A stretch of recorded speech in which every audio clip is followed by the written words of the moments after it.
Hello, everyone. My name is Jared Altick, and I'm a chaplain with the police department. The Hey Chaplain podcast brings you stories and wisdom about life in law enforcement, giving support and encouragement to those who wear the badge. All officers gripe about their lot in life. That doesn't bother me. If an officer is complaining, that's how I know they still have a pulse. But as I began recording interviews with police officers, I've noticed two things. First, that they have really amazing stories of their time in service. And second, that they really appreciated that other officers had similar experiences, the good, the bad, and the ugly. It helps to know that you're not serving in the uniquely worst law enforcement job in the history of law enforcement jobs. So I compiled excerpts from those interviews where officers from different departments and different decades shared their experiences with countless thousands of other officers to be an encouragement and say, hey, you weren't the only one. In this episode, we talk about police cars. I asked these officers to describe the worst car they've ever driven, and look out, the venerable Crown Victoria makes the list more than once. We find out that half a dozen patrol cars are no match for an Isuzu Rodeo, and I ask the question, have you ever totaled a police car? Finally, hang on to the end to hear about a pursuit that turned out to be more than it first appeared. In this episode, the officers I interviewed are all from the Kansas side of the Kansas City Metro. Their experiences stretch from the 1960s to today in 3 different departments, but they all drove a police car. I was a patrolman at Kansas City, Kansas Police Department in the 2000 teens. I was a sergeant for the Overland Park Police Department SWAT team from 2006 to about 2011, 2012. I was on a SWAT team with KCK from approximately 74 to about 77 or 78. I was a sergeant on the sheriff's department back in the mid-'80s. I was a patrolman. I was with Kansas City, Kansas from the early 90s to the early 2000s. I was a sergeant at the Kansas City, Kansas Police Department in the 2010 decade. Describe the worst car you've ever driven. Oh, Lord. There was 2 of them. Okay. One of them was a brand new car that our assistant chief got for us, and it was one of those little AMCs. Okay, describe what that is. That's a little bitty compact car that I'm a fairly large individual, and if I had a partner my size, when we both got in the car, our shoulders were touching. You didn't have room to do anything in them, and you could outrun them on a skateboard. Yeah. They didn't last very long. Okay. The other car was the first car that I got when I was in the tactical unit. They were a take-home car because we were on call 24 hours a day. And I had to go to the street department and get an old stop sign and bend it to put it in the floorboard because there were so many holes in the floorboard. I have heard that more than once. Yes. Of using like an old stop sign as scrap metal to replace a rusted out floorboard. That's what we had to do in it. Wow. Put a stop sign down, then put a mat over the top of it to keep the dirt and dust from blowing in off the road. Wow. But that lasted for several years and it worked. Okay. Did you ever have a favorite car? Yeah, my favorite car I think was a 70. I believe it was a 72. Okay. Plymouth Fury. It was 2-door that I had an attack unit, and it run good, and it was a good-looking car and handled real well. I think probably one of the worst vehicles I've ever had to drive was it's one of those little Chevys that they had back in the 80s that they were experimenting with to see if they could, get some gas mileage out of them. And this thing, it was small. It was a hard to drive. It was rough. And I had done something to upset the chief deputy one time.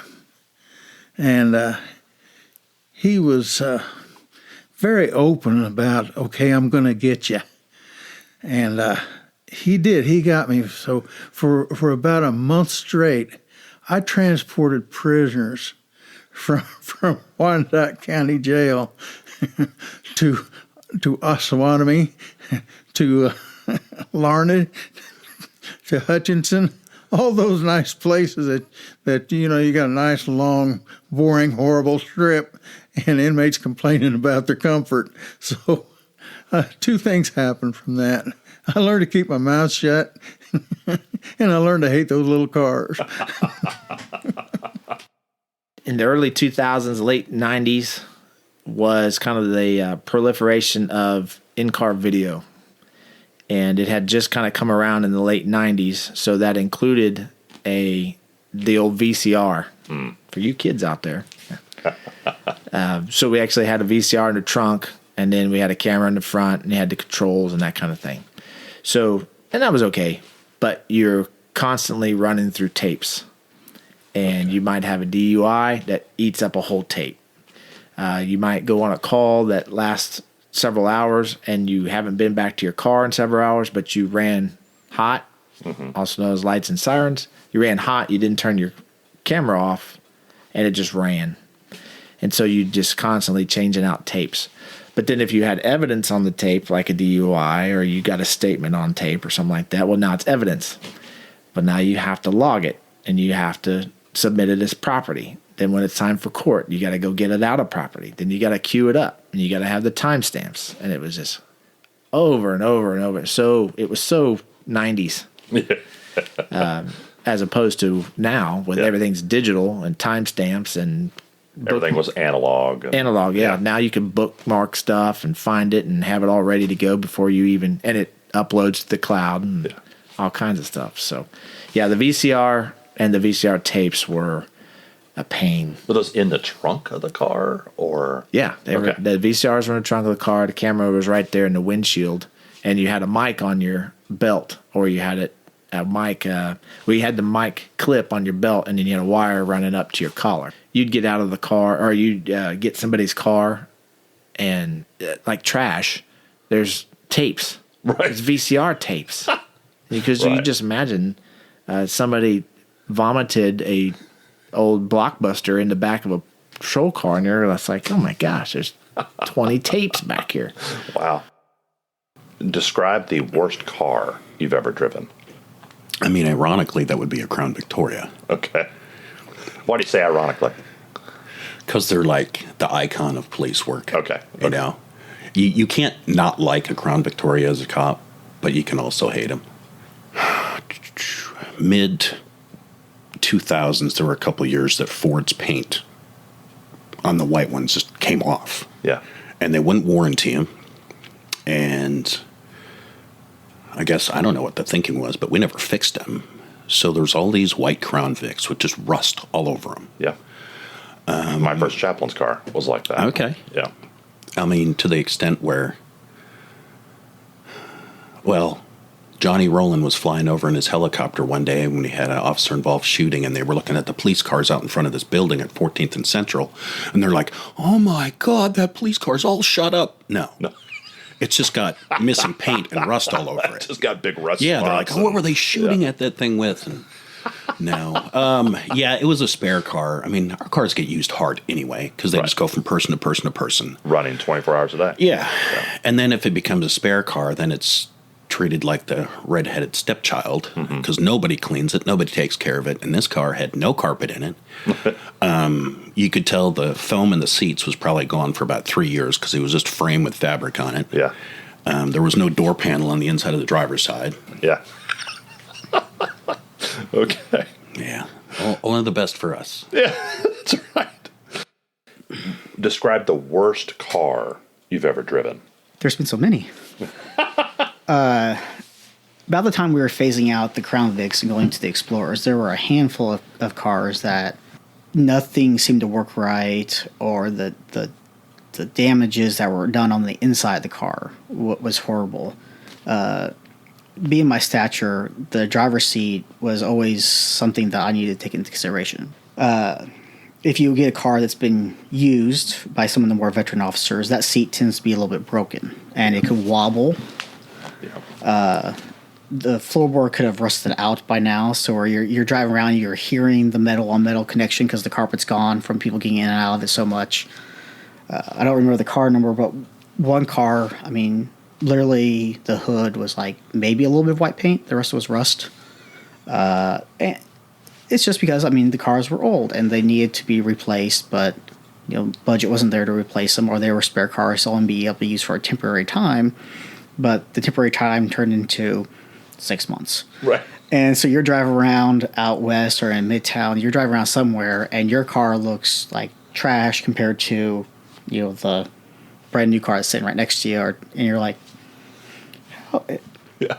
And no matter what Crown Vic you got into, there was always, some type of transmission issue, from dropping and going because of pursuits or whatnot. Yeah. So our lights would randomly come on. I mean, so there's that one car, like the early 2000s Crown Vics that were being replaced at the end. That group took a beating. Yeah. And they were, I mean, rust buckets, damaged seats that would shake on you, cup holders that were broken, lights that wouldn't work or would work randomly. You're like, sorry, didn't mean to whip my horn at you. It's my bad. It's the car. We have that, the Crown Vic I drive. If I hit a bump too hard, it'll turn the lights on. Yep. Yeah. Whoop. Yeah. Sorry, no, you're good. Just keep going. Just keep going. I mean, that's kind of how it turns out to sometimes. But and the cars, I mean, they were just, yeah. Worst car we had were the 1990, I think they're 90 Ford LTD Crown Vics. They were box seating. They actually kind of looked cool with the fat tires. We used to joke they couldn't catch a cold. We actually in the summertime, and we got in trouble. This is one of the things that kind of annoyed me. We'd actually just pop the hood just so they're still latched, just to keep them cool enough to run down the road. Otherwise they would have a tendency to overheat. And the commander saw that and just had a fit. Like, it looks terrible. That's what we're working with what you gave us, okay? Yeah, really. But yeah, looks terrible or not, it works. It also looks terrible to be overheated on the side of the road, too. So, yeah. The second, they were actually okay cars, but the second worst cars we had were the ones that replaced those. They were, I think, like 93 Chevys or Impalas. The city didn't order the right spring package up front, so they would bottom out every time. And we had guys get like 60 days off for bottoming out cars that wasn't their fault. Right. It's like, and yeah, okay. But that's when they started putting the speakers on the front bumper. Uh-huh. I got started right before OSHA mandated this siren speakers be on the front of the car. When I first started, they were literally overhead. Oh, really? Yeah, and if you made a very long run, I used to joke your head was throbbing visibly when you got there. Oh, wow. That was one I was glad to see go. See, I have never thought about that. Yeah. How loud the siren would be inside the car if it were that close to your head. I mean, you roll your windows, and you could hear someone running hot. I mean, right. Even now you can, but back then it was truly annoying. Describe the worst car you've ever driven. Of course, you worked in Overland Park, so you guys don't have bad cars. Oh, no, right? I got a good one there. I got a good one. We do have nice stuff, but we had an old van, and I'm going to guess at what it was. I knew it was a Ford, and it was probably in the 80s. Okay. It was your classic looking A-team looking van, The Econolines or whatever they were called. Yeah. Panel van, and it had several different roles: surveillance van, CNT van, cargo van, Sure. all kinds of stuff. Well, it was sitting in the back lot, and the Overland Park SWAT team had just gone full time, and I needed a van to transport the team, but we didn't have one. And so I found in the back lot. I said, "Hey, can I have that van back there? Can we use that van?" They're like, "Sure, if you want to try it, if you can get it started." Well, we got it started. We actually found a little bit of money to fix it up a little bit. Got some leftover locker room benches and took it down to the interior shop, and they put it in for us just to be nice. They just bolted them to the ground for us. It already had a flat deck, so like I said, it was a negotiator van for a little while and a surveillance van. So there was some desk space in there. We took all those out, left the floor in, put the benches in. Hey, and all of a sudden I got this pretty covert looking van that looks like a piece of crap from the outside. Which might be an advantage. It was. Yeah. It was. We had several people just look at it, and you're like, that's our guy, and he has no idea that there's a team sitting in here waiting to take him down. And so we used it for a while, but it started a piece of junk. We fixed it up a little bit. Then the bosses said, we're not putting another dime into that truck, and, it needs to run itself off the road or something. And we were sitting on an operation one day, freezing cold, so we had to leave it running to keep the heat going. And we're like, man, that kind of stinks in here. Now, we can't smell carbon monoxide, obviously, but there was just some exhaust smell. And we look, and we pull up the carpet, and the floor had rusted through right above the exhaust pipe. Yeah. And I said, well, okay, it finally found its way off the road. We're not sitting in here much longer. Yeah. And unfortunately, the operation pretty much came to an end. Some of it came to an end because I told the command, I said, hey, we got this problem with this car. We need to get out of here. So they kind of sped it up a little bit. Yeah. And, but yeah, that was the biggest, worst piece of junk I've ever seen. But it served its purpose, and now it's like this cult hero of a vehicle. Right. And it's legendary. Yeah. And a little funny side note to it is it was cream colored with plenty of rust. Right. Crickety. You'd open it when you open the door. Well, we have this friendly rivalry with Lenexa, especially Lenexa SWAT. Overland Park and Lenexa SWAT, we don't really mix. But if it's go time, boy, that's two good teams to put together. Mm-hmm. But we have the old classic football team athlete rivalry with them. Right. Well, we thought it'd be funny. We got one of the classic I like Lenexa bumper stickers and stuck two of them on the back of our junky van, drove it around in their city. That's great. That's awesome. Have you ever totaled a police car? Yes. Okay, now you have to. And I don't want you to tell a story you might.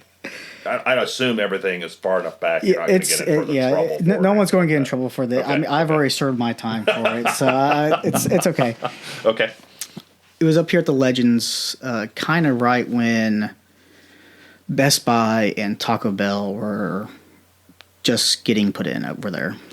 And we had a call of some type of shoplifter from Walmart that had ran on foot, and they were heading over to Best Buy. And the uncontrolled intersection just to the north of 106th and Parallel, right there now where Wendy's and Starbucks are at. I came to that intersection, looked left, looked right. Green light was heading for northbound coming from the Legends straight out, and there was another cop over there. And I proceeded through the intersection, and about halfway through the intersection, I realized I'm not going to make it. This car is coming flying past the cop to my right is going to smash into me. So I gunned it.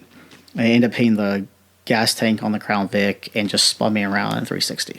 Oh, wow. And so that whole car, I think they ended up repairing it, but eventually it got taken out of service. All right. Have you ever totaled a police car? I have not. I have had two on-duty accidents. One was I hit a deer, and all it did was knock off a mirror. And the other one was I just bumped a car when I was pulling him over, and he kind of stopped abruptly, and I threw it in park, and it kept moving, and bonk, just... I was going to say, you're the first person I've asked. I don't know what the statistics are, but you're the first person I've asked who said no. Everybody else has a pretty good... Yeah, I mean, it wasn't an accident. I guess you could, if you just go with just, I totaled it, we did. Back in the late 90s, we had a stretch here where people were dressing up like a SWAT team and going and kicking in doors of drug houses and ripping off the money and dope. Robbing them, yeah. And we had missed several of them, always got there too late. Well, like a drug dealer wants to call the police for help. Right. That's kind of...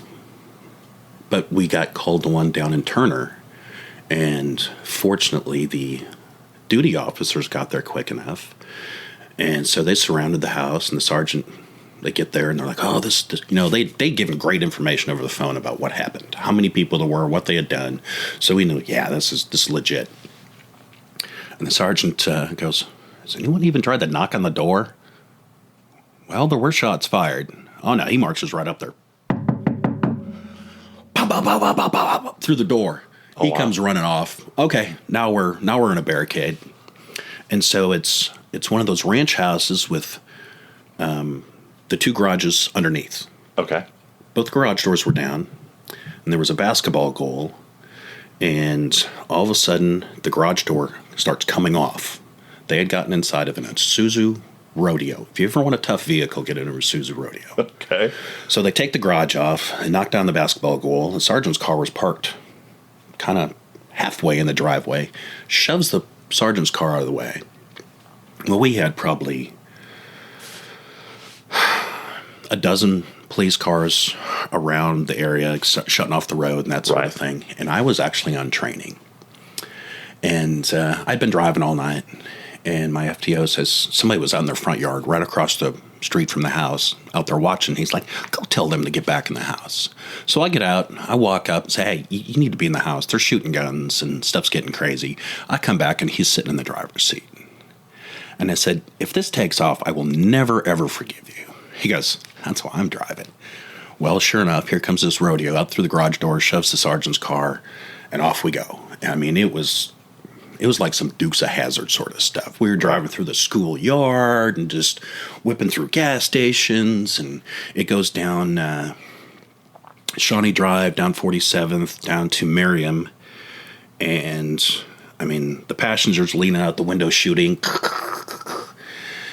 Oh, there were 3 or 4, and about 4 of us. And the night chief, who was the deputy chief at the time, says, do not let that car leave the city. Do take whatever means necessary to take it out. Okay, so we start hitting it. Well, we've never been trained on the pit maneuver or TVI. Right. So we're hitting this thing and ramming it and trying to just knock it any which way. And we're going around the curve there from Merriam. We'd hit it probably a half dozen times already. A couple of the other cars were pretty smashed up already. Their radiators were going out. And my FTO gets it and gets right underneath the driver's side rear wheel. It literally comes up on the hood, and we're pushing it. And it's like, oh, it's going to go over. Oh, no, that thing just bounces up, comes back down on all fours, and our hood is now straight up in front of our windshield, and we're done.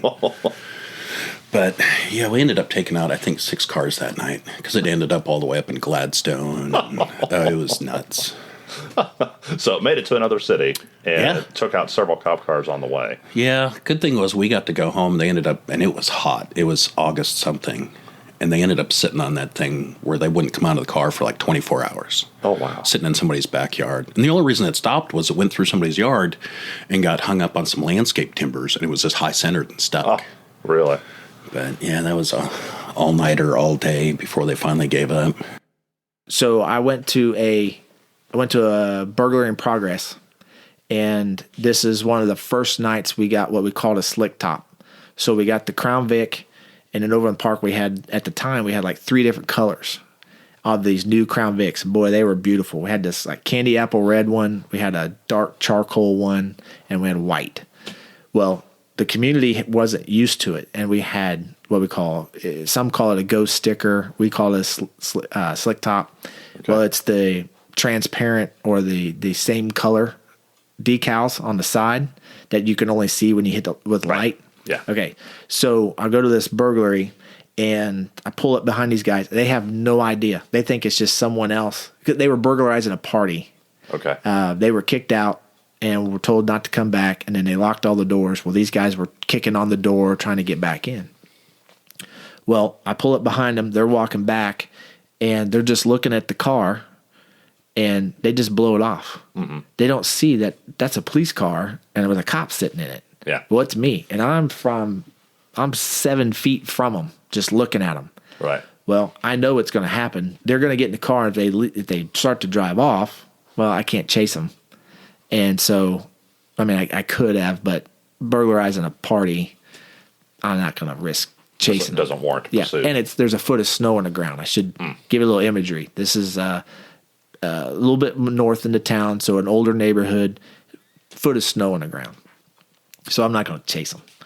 And so they look at me again, and I get on the radio and I say, they're about to leave, so I'm going to hit the lights. As soon as I hit the lights, they're going to run. So my help is coming as fast as he can, but again, there's snow on the ground. And they start to get in the car. So, boom, I hit the lights real quick. Well, of course, they take off. I jump out. I had already cracked my door, so I'm off and running too. Well, they run about 75 yards, 50 yards, and split. So I got to pick one. So I just take the one that runs straight ahead. I'm chasing him. Side note, on the video, when I watched it later, the other one just circled right back around, got in the car, and drove off. Oh. But I'm chasing this kid, and I'm chasing him forever. And I could see him, but he's weaving in and out of the houses. Right. That dumb didn't realize he's leaving a trail in the fresh powder. So I just stick with it. Right. And I catch him about 3 blocks down the road, and I catch up to him, and I tackle him. Why not? It's snow, right? Right. I tackle him. I bound him up, and I'm yelling at him, going, "That's right." The athlete in me came out and said, "That's right. You don't run from the police. That's right. Don't ever run from me again." And I knew his name because we had dealt with him before. And just talking all kinds of trash to him. "I caught you. You know, I got all this gear on, and I caught you." And I signal for my help to find. He's looking for me, and he comes driving down real fast, comes up, and he jumps out. He goes, "Want me to get him?" I said, "Yeah, get him for me." And he goes there and picks it. I go around his car to where he can't see, or a car, and I about puke. My lungs are on fire because it's cold out, and I just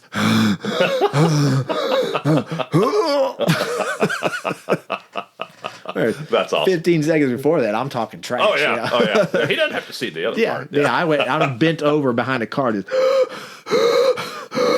That's awesome.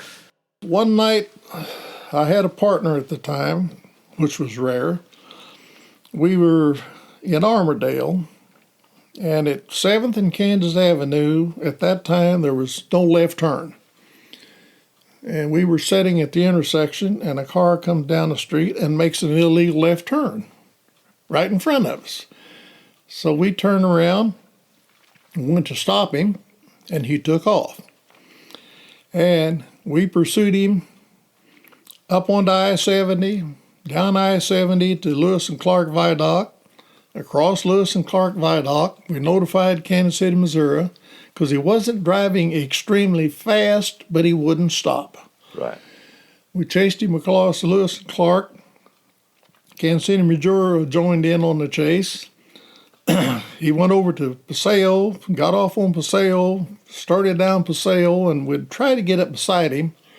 And he'd always swerve at us like he was trying to run us off the road. Oh, wow. So finally, we got in a position. I was the passenger in the car. I took my revolver out and had it in my hand, and we was able to get up beside the guy. And I held my revolver up because I didn't know what he had or might have. Right. When I held my revolver up, we're running about 45, 50 mile an hour.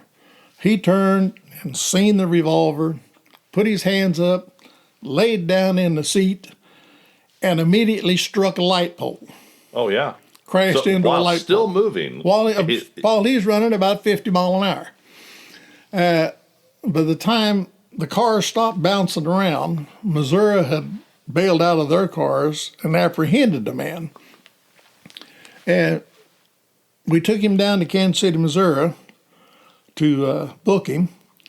While we were down there booking him, we thought he would just run a red light. And I'm thinking to myself, well, why would you run for a minor traffic thing? Yeah. Illegal turn, you know? Well, while we were booking him, we found out that he had abducted a woman down at 3rd and Kansas Avenue, taken her in an alley behind the building just west of 7th Street, and tried to rape her. Was unsuccessful, so he took an old bumper jack and hit her across the chest with it, split her breast and chest open, kicked her out of the car, and had just pulled out on the street and made the illegal left turn in front of us. Oh, wow, sure. So we're chasing him for making a left turn, and he's running because he thinks we're after him because of his abduction and assault. Right. So you never know what you're getting into. No. That's excellent. Thank you to the officers who were willing to sit down and share these oral histories. If you would like to participate, please contact me through the Hey Chaplain Facebook page. The views expressed here are the personal views of the hosts and our guests and do not necessarily represent the views of any law enforcement agency or its components. If you liked what you heard here today, please share this episode with a cop or someone who loves a cop. Thank you for listening today, and as always, pray for peace in our city.